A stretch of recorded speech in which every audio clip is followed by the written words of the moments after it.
Se for visto que você não tem condição de ser reabilitado, deve ser concedida a aposentadoria por invalidez. Bom, auxílio-doença é maior que a aposentadoria, perceberam? Nós já vamos para outro caso. A gente falou de segurados com duas atividades. Agora nós vamos falar de outra problemática, que é o chamado ping-pong. Conhece o ping-pong? Normalmente quem já ficou em benefício de incapacidade conhece bem o ping-pong. Empresa joga o funcionário para lá, o INSS joga o funcionário para cá. Empresa joga o funcionário para lá, não é assim? Muito ping-pong. É porque é o seguinte, ninguém quer um funcionário com menos de 100%, no caso das empresas.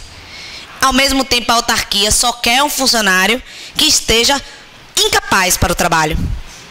Então, se tiver um pouquinho capaz, meio capaz, para a atividade habitual, adeus. Ou seja, há uma rigidez de ambos os lados, tanto para conceder o benefício, quanto para aceitar o retorno ao trabalho por parte da empresa. Bom, eu acho também que há muita ilegalidade, não estou puxando a sardinha para o meu lado como advogada ex-adversa do INSS contra o INSS, não.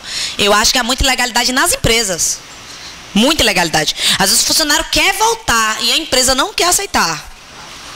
E acontece também. Eu acho que tem que analisar o caso concreto, mas eu acho que não tem muito isso, porque tem que ver qual é a limitação do funcionário.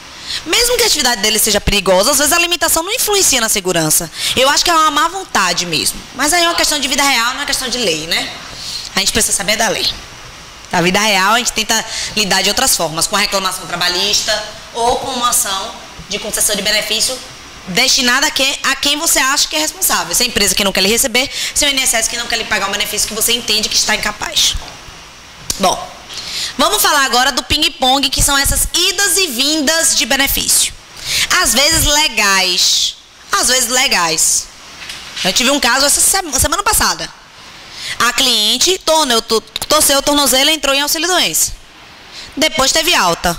2 meses depois, começou a desenvolver alergia a marisco, ela é marisqueira. Como é que uma marisqueira tem alergia a frutos do mar? Impossível, né? Então, ela teria um novo afastamento por motivos completamente diferentes, né? É disso que vai tratar aqui. Bom, caso 1. Mesma doença. Ou seja, você entra com o atestado médico, a partir do 15º dia, se afasta da empresa, 16º entra em benefício, fica afastado.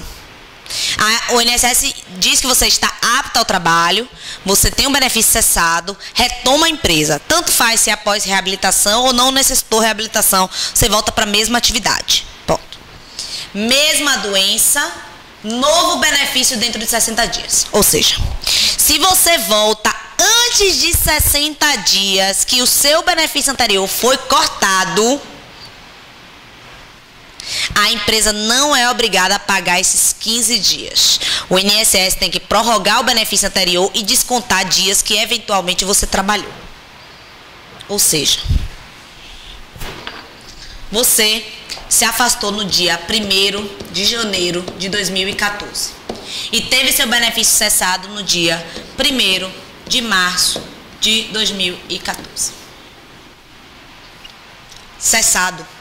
Ou seja, a partir do dia 2 de março de 2014, você está trabalhando. Se você, antes de 60 dias, pela mesma doença, coloca um novo atestado na empresa, com o mesmo CID, a empresa não vai esperar 15 dias. Ela não vai esperar nenhum dia. Ela vai lhe encaminhar imediatamente para o INSS. Não se aplica aquele parágrafo que a gente leu, que a empresa só deve encaminhar a partir do 16º.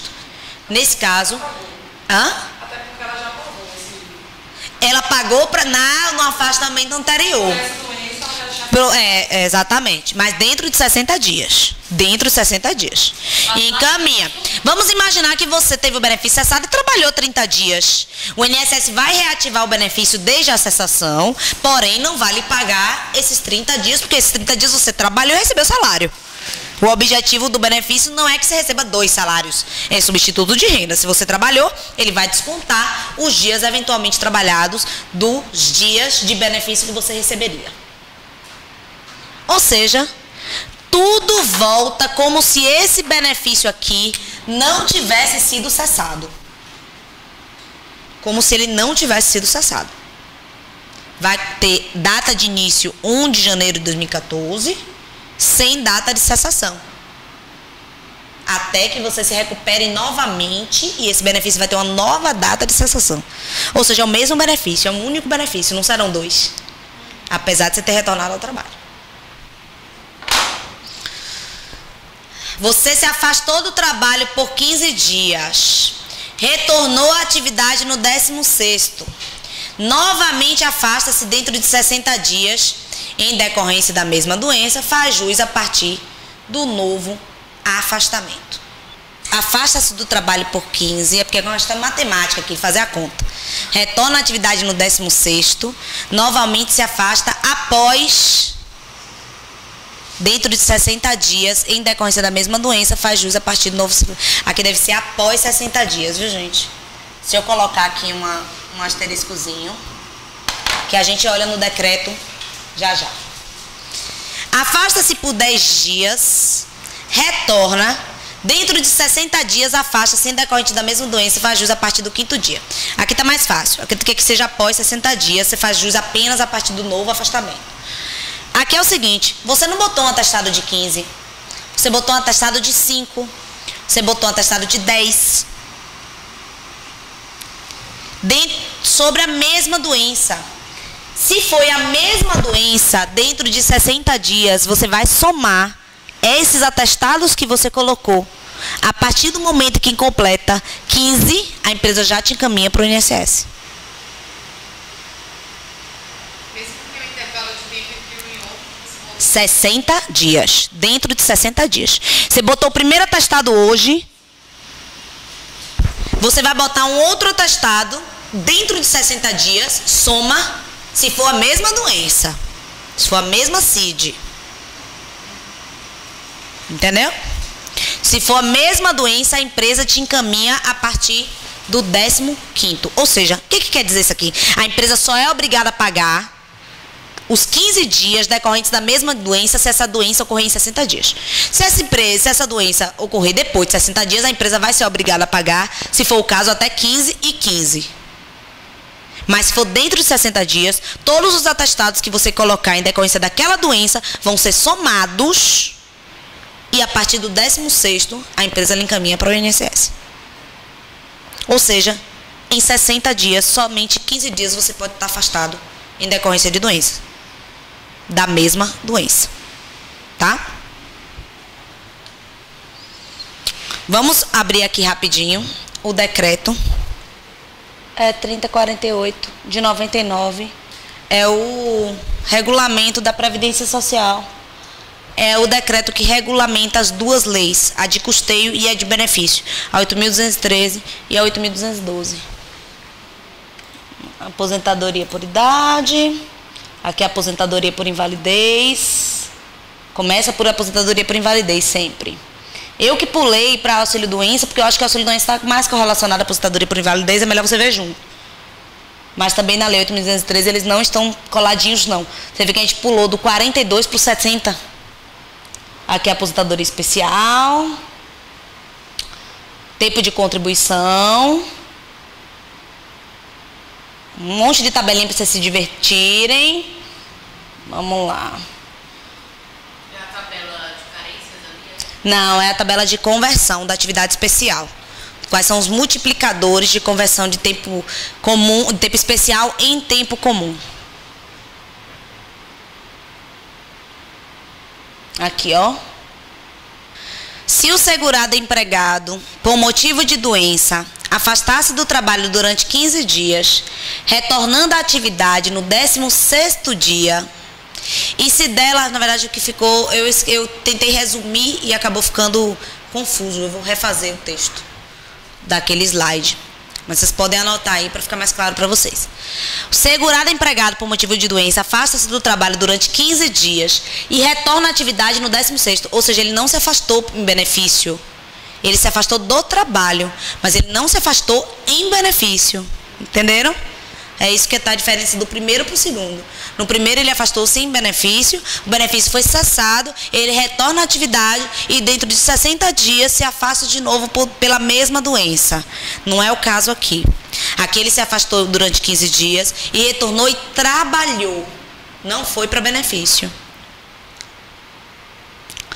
E ele afasta os trabalhos durante 15 dias, retornando à atividade no 16º. E se dela voltar a se afastar dentro de 60 dias desse retorno, em decorrência da mesma doença, fará jus ao auxílio-doença a partir da data do novo afastamento. Muito coerente. Ele quer dizer o quê? Que a empresa, dentro desses 60 dias, não terá que pagar mais 15 dias. Já vai logo para o auxílio-doença. Desde a data do segundo afastamento. Tá? É decreto 3048. Na verdade, tudo que a gente está falando está aqui no artigo 75. Do decreto 3048. Essa parte de benefício, eu recomendo que vocês leiam o decreto todo. A parte, pelo menos, de benefício. Que não é muito grande. A parte de benefício, assim. O decreto, vamos lá, ó. Olha quantos artigos tem. Vamos aproveitar que a gente falou do acréscimo de 25% e vamos dar uma olhadinha aqui no anexo. Já estamos aqui, né?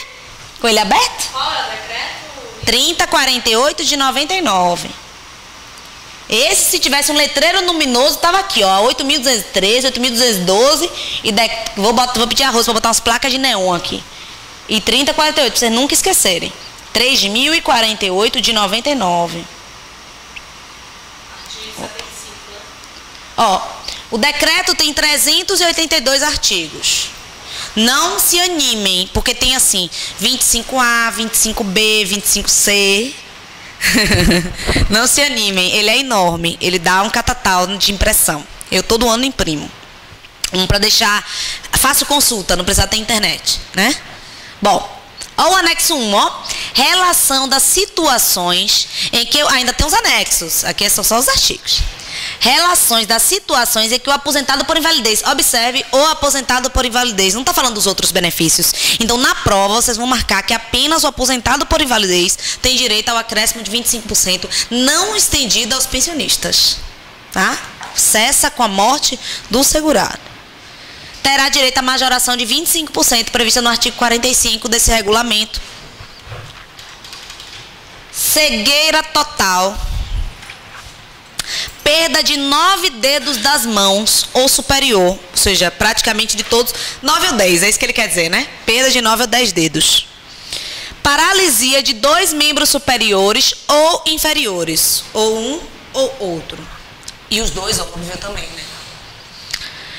Perda dos membros inferiores acima dos pés quando a prótese for impossível. Perda de uma das mãos e 2 pés, ainda que a prótese seja possível. Tá? Aqui é I, não é O. Tá? Aí é I. Perda de uma das mãos e dos 2 pés. Ainda que você possa botar prótese, nesse caso que você perdeu 3 membros, você tem direito ao acréscimo. Perda de um membro superior e outro inferior e também, quando a prótese for impossível.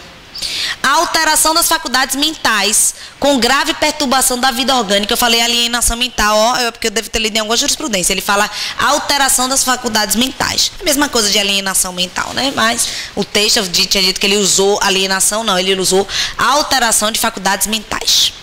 Com grave perturbação da vida orgânica e social. Doença que exija permanência contínua no leito. Que eu falei aleitamento, pelo amor de Deus. Esqueçam isso, está gravado contra mim. Mas é doença que exija permanência contínua no leito. Eu crio palavras e depois me arrependo.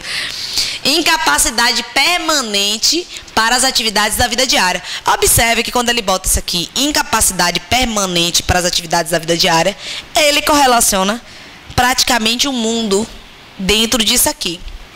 Então, um cardiopata, Meu sogro, por exemplo. Meu sogro é cardiopata. Ele anda com um banquinho, porque ele não consegue subir 6 degraus de escada. Ele precisa de assistência permanente de terceiros. Tá? No caso dele, ele não é aposentado por invalidez, mas ele teria direito, caso. Ou seja, é uma doença que não está aqui, mas é uma doença que a incapacidade é para as atividades da vida diária. Tá? Não pode fazer o mínimo esforço. Tá? Precisa estar sempre com alguém ali ajudando nessas atividades da vida diária. Então, nós vamos ter aí um monte de doença que, tá? Aqui é dentro mesmo de 60 dias, mas aqui é retorno à atividade, ou seja, ele não saiu em benefício, tá? Ele não sai em benefício, tá bom? Na verdade, o texto está até correto, porém, não ficou claro essa hipótese de você não sair em benefício. Então, se você não sai em benefício, será devido a partir da nova atividade. Óbvio que no outro caso também está certo. Eu botei aí esse asterisco, porque o outro caso é óbvio, né? Você se afasta do trabalho por 15 dias. Retorna à atividade no 16º. Vamos imaginar que você afasta-se por 15 dias, entra em benefício. Entrou em benefício. Ficou no benefício. Volta ao trabalho. E vem apresentar um novo atestado após 60 dias. Esse novo afastamento vai se dar a partir do 16º dia desse novo afastamento. E a empresa vai pagar de novo os 15 dias. Porque foi após o prazo de 60 dias. Ok, gente? Então, você tem 60 dias para retornar ao benefício, se o benefício foi cessado e você permanece incapaz. A empresa só vai pagar 15 dias dentro desses 60 dias se você sai e retorna. Tá? Botou um atestado da mesma doença dentro de 60 dias e esse atestado somado ou único superou 15, tem que encaminhar para o INSS. Tem um monte de funcionário espertinho, fica botando atestado de 2, 3 dias, porque o setor de RH se passa. Mas se não se passar, só é somar e ó, tchau. Bom, processamento de ofício.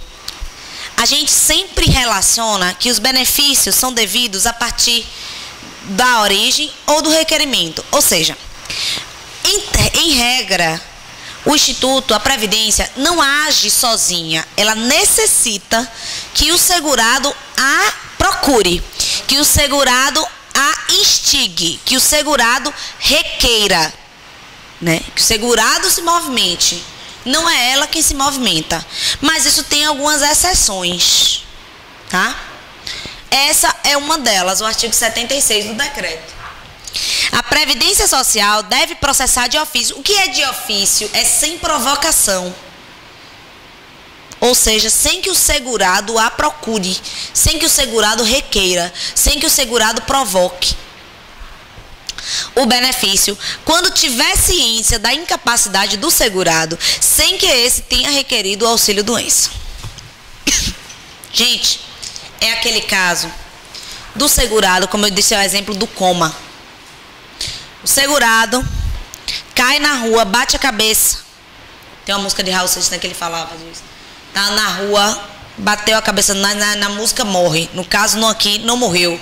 Foi para o hospital, traumatismo craniano, está inconsciente.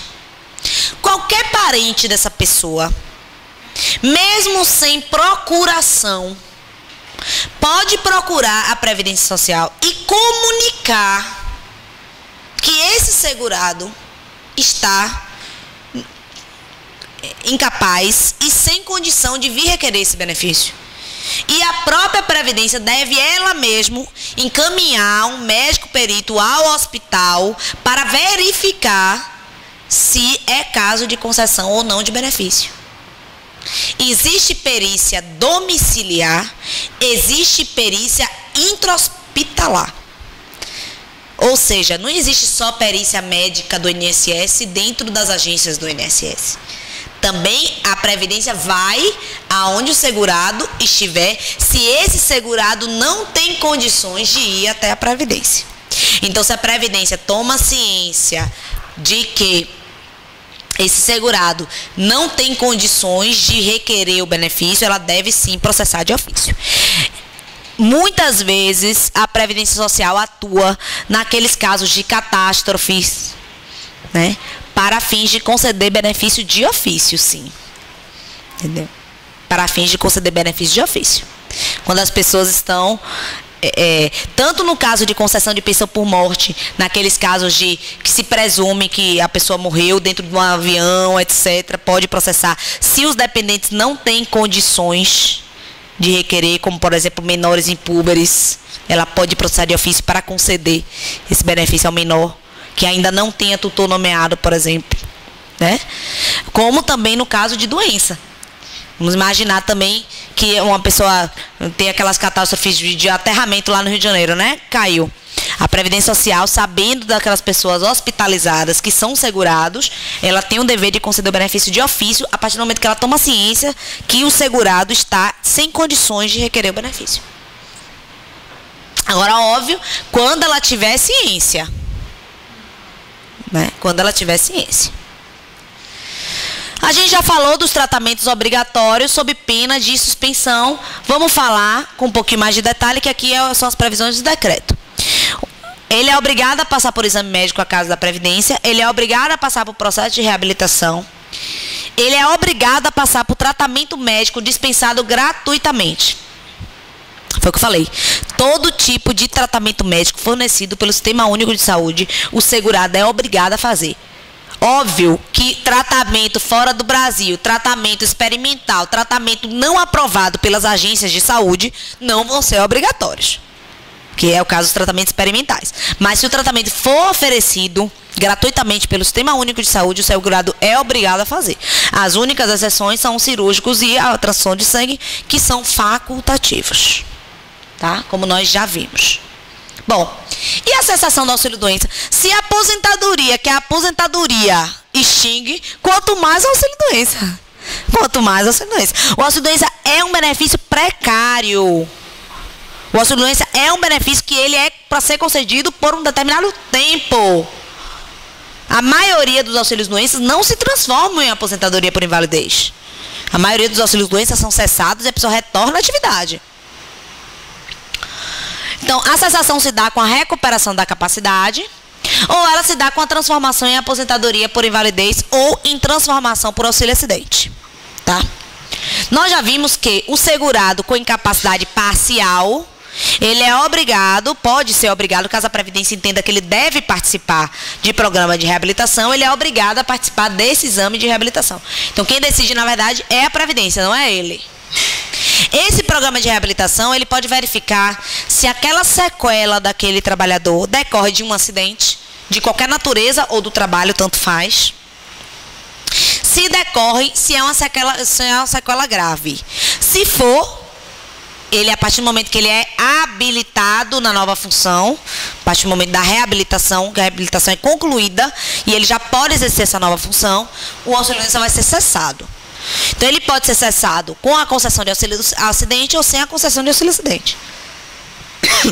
Se o auxílio-doença for cessado e aquele segurado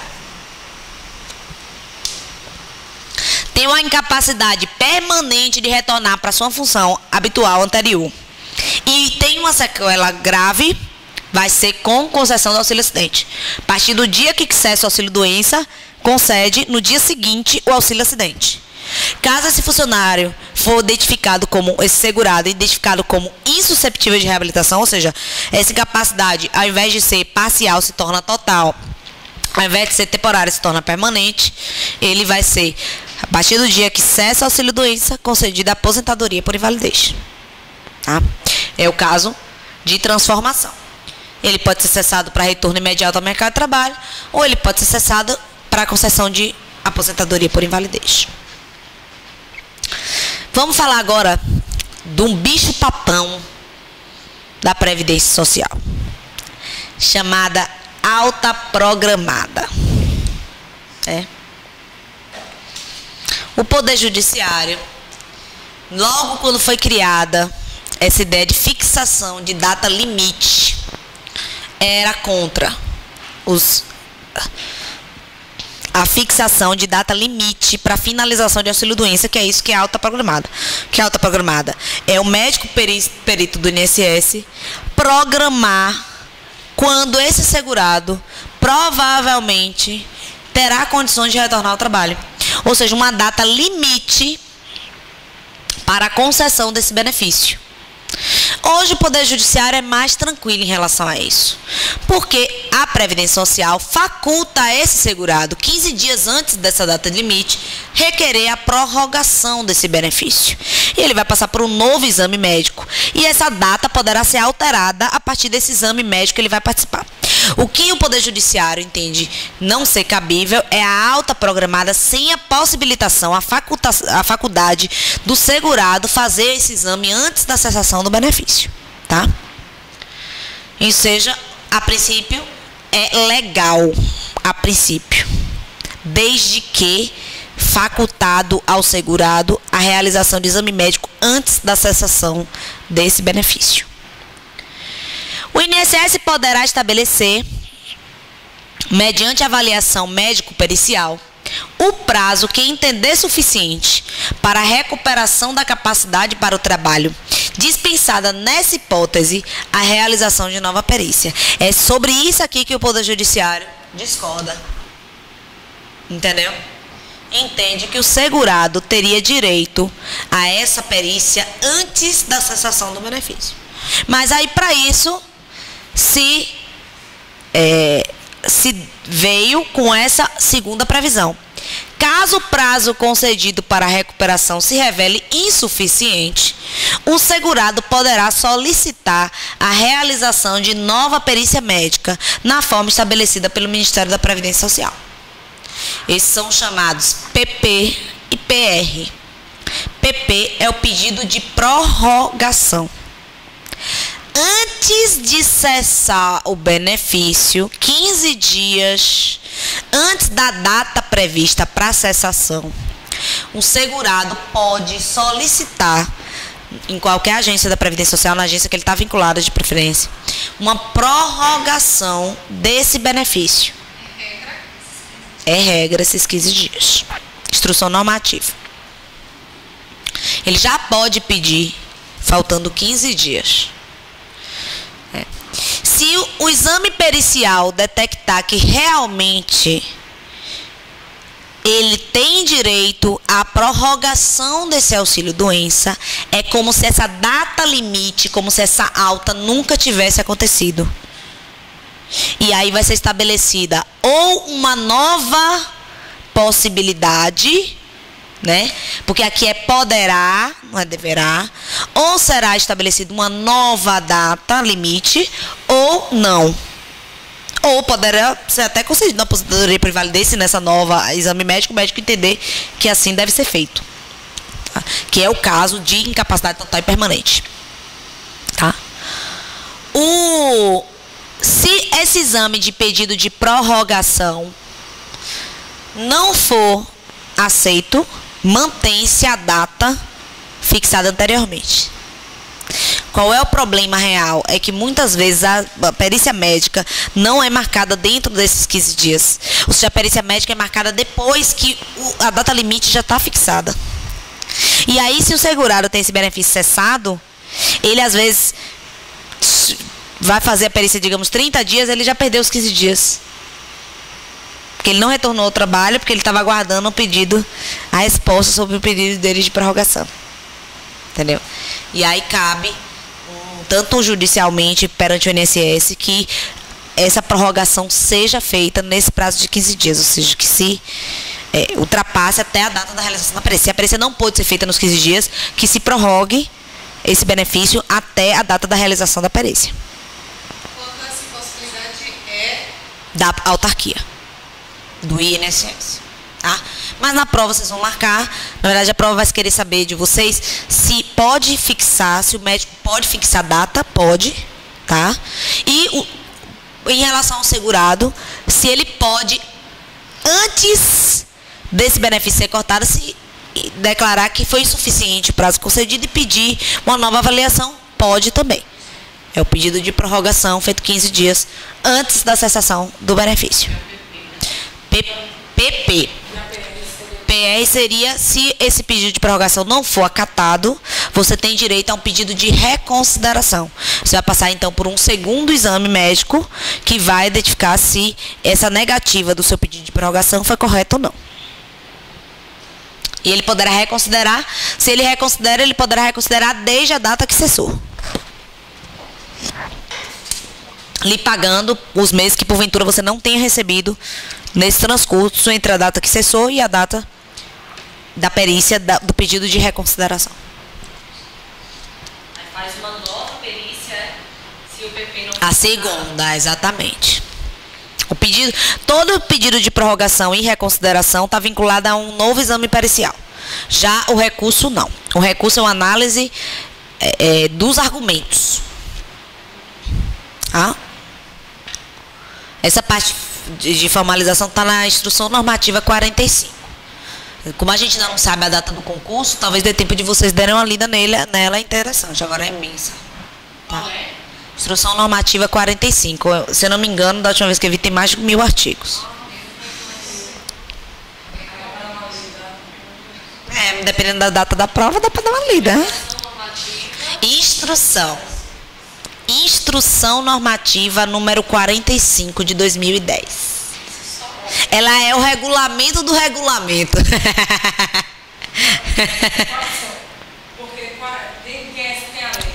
Eu falei no primeiro dia de aula. Primeiro, topo da cadeia alimentar. Constituição Federal. Do artigo 192 em diante, especialmente. Falei o artigo 6º, mas é do artigo 192 em diante, né? 192? É porque da outra... Ah, eu pensei que fosse você que me corrigiu. Foi lá. 194. É que eu disse que eu não sou boa em números. Eu falei na aula passada que foi 198. Ela disse, não, é 194. Ai, meu Deus, eu errei de novo. Tá vendo? Eu sou péssima em números. Na parte que vocês vão ler lá o capítulo. Vão ler da Seguridade Social. Pronto, é a partir dali que você tem que começar a ler. Só ler da Constituição. Topo da cadeia alimentar, Constituição Federal. Logo abaixo, professora, na sua opinião, o que é mais importante? 8.213. Apesar de, em termos de número, ela está atrás. Depois que o sistema de custeio, fiscalização, arrecadação e punição por crimes contra a Previdência, por sonegação fiscal relativa às contribuições previdenciárias, saiu do INSS, porque tudo isso era dentro da estrutura do INSS, saiu para a estrutura da chamada Super Receita, a Receita Federal que abarcou. Cada dia que passa, menos questões de custeio caem na prova. E assim, progressivamente. Tipo, se antigamente a gente tinha metade da prova custeio, metade benefício, depois a gente passou a ter 70% benefício e 30% custeio. E na última prova acho que teve uma ou duas questões de custeio. Então, e os alunos me diziam, no curso passado que eu dei no ano passado, ah, professora, mas aqueles cursos que já na véspera da prova, tipo, faltando um mês, 2 meses, pelo amor de Deus, a gente não entende nada de custeio, fixe em custeio. Eu dizia, gente, vamos fixar em benefício. Parece fácil e não é. Benefício parece simples e não é. Não, custeio. Na hora de resolver a questão, fixamos em custeio, resultado, 1 ou 2 questões de custeio. 213. Depois, como não temos tempo ainda, não saiu o edital, 8.212. A 8.213 e a 8.212 é obrigatória a leitura, são leis curtas. Lei de 100 e poucos artigos. Não são, dá para ler perfeitamente, as duas. Pronto. Aí, para dar um pouquinho mais, realmente, aí eu vou admitir que dá um pouquinho mais de mão de obra, o decreto 3048 de 99. Que é o que regulamenta, ou seja, ele vai ali, ó, esmiuçar tanto a 8.212 quanto a 8.213. E depois disso tudo, a instrução normativa número 45. Instrução normativa número 45. Que substituiu a instrução normativa número 20, muito famosa, há 5 anos atrás, né? Antes de 2010, quando veio a 45. Número 45. 2010, né? Bom. Vamos falar rapidamente aqui da reabilitação profissional dentro do capítulo de auxílio-doença. Não se desespere, não se desespere. A prova não vai querer os detalhes de tudo isso. Vai querer que vocês tenham uma noção do direito previdenciário. Até para analista, não são os detalhes, entendeu? Você vai ter algumas pegadinhas, que é básico de prova de concurso. Normalmente não cobra comparativo de histórico. Normalmente seria um pesadelo. Para mim seria um pesadelo. Entendeu? Porque mudou demais. E mudou para restringir, para dificultar, para diminuir. A gente não teve uma ampliação da proteção previdenciária. A gente, a cada dia que passa assim, a gente teve com a Constituição Federal e com a Lei 8.213 uma evolução. Mas de 91 para cá, que é o ano da 8.213, foi uma involução. Inclusive... Uma pegadinha, né? Não, é muito difícil. Nunca vi. Você falou da ingressar, Hã? como você colocou que mudou, que era ingressar. Não, normalmente, quando cai mudança do ano, de 2 anos. É uma coisa muito nova, uma novidade. Eles querem saber se está atualizado. Entendeu? Quando cai, é assim. Mas dificilmente cai comparativo. E mesmo quando cai mudança, não é de forma assim tão assintosa para querer lhe enganar com a legislação anterior. Pode cair, mas normalmente não é tão assintoso. Né? É mais para saber se você está ligado que mudou ou não. Vamos lá.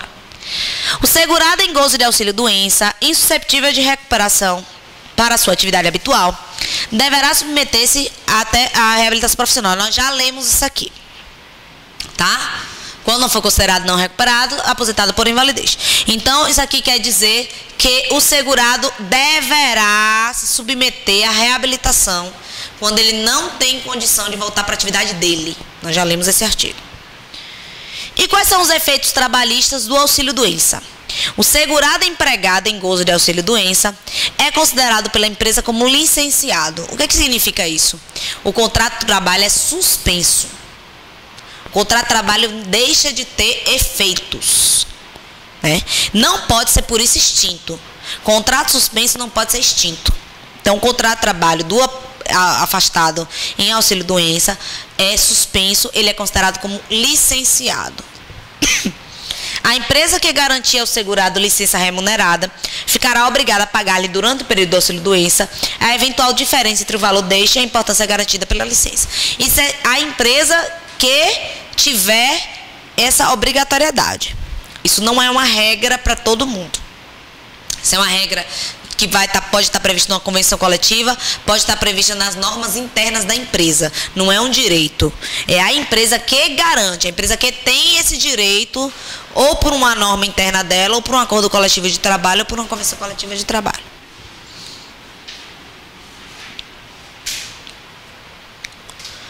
Bom, então o auxílio-doença para o segurado empregado é contado a partir do 16º dia do afastamento, ou a partir da entrada do requerimento. Nós já vimos, se entre um e outro decorrer mais de 30 dias. Já está fazendo aqui o resuminho que eu mesmo faço, já está aqui.